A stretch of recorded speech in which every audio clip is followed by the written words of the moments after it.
strokes. And here we have the start of the first race of the afternoon, the Remenham Challenge Cup for women's eights. And you've got the Waiariki Club from New Zealand on the Berkshire station, and now we're looking at the ladies from Edinburgh University on the Buck station closest to the island. Kath. Yeah, big race. The Edinburgh guys, their race plan is to go out with all guns blazing, see how long they can hang on to what is basically the New Zealand national women's eight, who put in a fantastic performance recently at the World Cup. So for Edinburgh, it's just about how long can they hang on. You know, really enjoy this moment. There's a lot of talent in that crew, a lot of future potential GB rowers as well. So, you know, for them having a great start, they're still in contact. I think it's going well for them. But you can see the class of New Zealand's going to start to creep in pretty quickly. So there's a shot of the Kiwis, and this is such a powerful eight. Really got their tails up after that performance Kath was talking about at World Cup 2 in Poznan, which was the first time we saw them in Europe this year. Edinburgh University in their distinctive light blue colours, coached by John Hickson, going toe-to-toe with them in the first part of the race. They will want to blast out Laura McDonald. Well, her quote was, "We're buzzing to take on New Zealand. We're going to go out as hard and as fast as we can and hang on for as long." And that's why you'll see the pain on the face there of Alex Rankin in the 7-seat cab.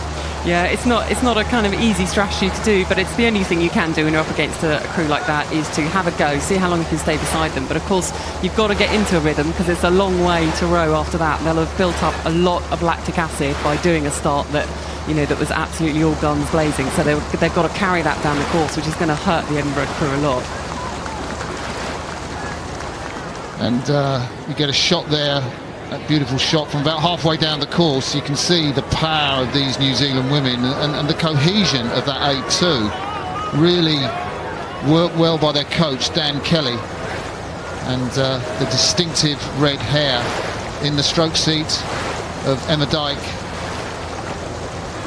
It's really impressive. I think it's the best sort of New Zealand women's eight that we've probably seen for a long time, and they've come down and they've put a marker down. They put a marker down in the World Cup in Poznan, and they're putting a marker down today as well. Yeah, and we were talking actually just before commentary, Kath, about the disappointment, obvious disappointment of that eight that finished fourth in the Olympic final in Rio.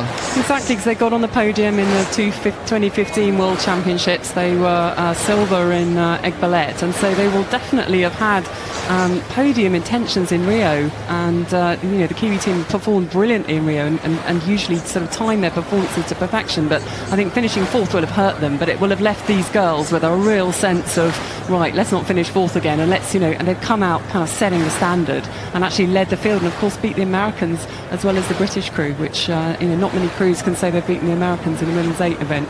No, that was a real distinctive feature of that Poznan World Cup, and the cohesion apparent in the Kiwi crew. You can see there, coaches will have worked so hard to get those blade angles front end and back end right, won't they? Yeah, and you can see a real contrast that they've got a longer stroke than Edinburgh. They've got a more powerful stroke. There's a longer kind of power phase, if you like, that's going in. So it's just at a different, you know, different gearing really than the Edinburgh crew, who are, you know, much younger, less powerful athletes, less experienced, still a lot of talent in there and developing for the future. There's some names that I think we'll see coming into the British team potentially, but you know, the New Zealanders are absolutely at a different level.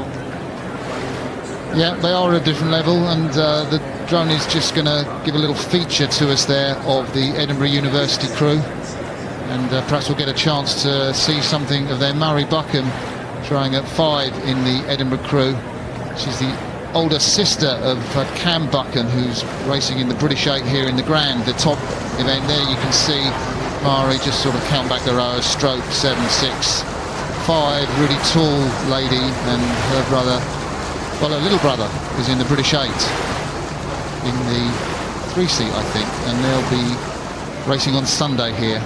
It's a good pedigree there, and we've got Alex and India, who were at the Junior Worlds last year, came fourth at the Junior Worlds. So the Cox, Laura McDonald was also at the Coupe. So there's, you know, there's some talent that's developing in that crew, and you can see the Edinburgh programme have been, you know, making their mark on the university circuit, if you like, as well. And for them, it was great to qualify. I can't stress enough what it means for a women's club crew like Molesey this morning, or university crew like Edinburgh University, to qualify for this international women's eights event at Henley. Yeah, I mean, they absolutely were not taking it for granted. It was a big challenge for them. So for them, you know, racing really started on the day of qualification for them. That was a big deal to get into this event, and then to be able to line up against New Zealand is, you know, hugely inspiring for them, for these youngsters who are coming through, who've got, you know, I'm sure some sort of aspirations within that Edinburgh crew. They've got a lot of, you know, talent that's come from Edinburgh in the form of Catherine Granger and the like. So we're looking now at Sam Bosworth. He's the male cox of the Kiwi crew. They had a trial and decided that Sam was the best coxswain, and of course the rules in international rowing for the first time this year allow male coxes to cox female crews, and of course vice versa. The back of Ruby Chu, bowwoman of the Kiwi 8. We can't quite see her, but she won't like me for calling her the veteran. Rebecca Scone is a wonderful ambassador for the sport, of course, Olympic silver medalist with Jen Berendt in the pairs behind Stanley and Glover last year. Just see a shot of her there. She's not the biggest of athletes, but she's a real powerhouse and a great ambassador for our sport. Absolutely, brings a lot of experience on the podium in London in the pair as well as in Rio. So she will be helping the youngsters in that crew develop and come through and really sort of set the standard again of what's possible. So the New Zealand crew, you can see that long stroke that Kath was talking about. Really plenty of time around the back end, Kath.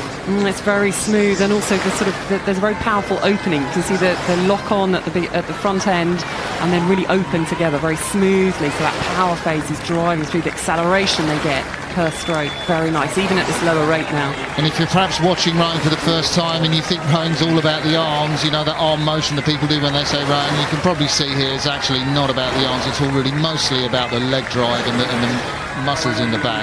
Yeah, legs driving that back opening, really, really powerful the way that they've coordinated that leg drive into the opening of the bodies. So the crew racing here as Waiariki Rowing Club from New Zealand will win this heat of the Remenham Challenge Cup, which is essentially an international women's eights event. They paddle off to do their wind down. Edinburgh University, it's hats off to them for making this event to start off with through the qualifiers. Rowing in a boat named after your old crewmate, Catherine Granger, just spotted that. Kath Bishop. So Waiariki beat Edinburgh University.